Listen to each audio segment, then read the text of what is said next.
Hi అండి. ప్రతిరోజు morning ఏదో ఒక బ్రేక్ఫాస్ట్ చేసుకోవాలి కాబట్టి అయితే మామూలుగా రెగ్యులర్గా దోశలు వేసుకుంటాం కదా. యాక్చువల్గా అయితే దోశలు అంటే ప్రతి ఒక్కరికి ఇష్టమే ఉంటుంది.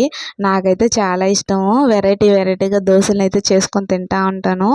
సో ఇంకా మంచిగా తినాలనిపిస్తే మాత్రం ఆనియన్స్ వేసుకుంటే మనం చెప్పలేని టేస్ట్ అయితే కంపల్సరీ వస్తుంది అనమాట.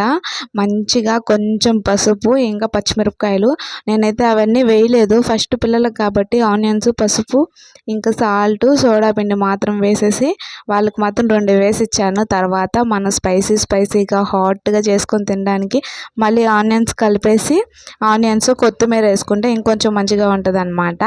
సో అట్లా నేను తర్వాత చేసుకొని తిన్నాము.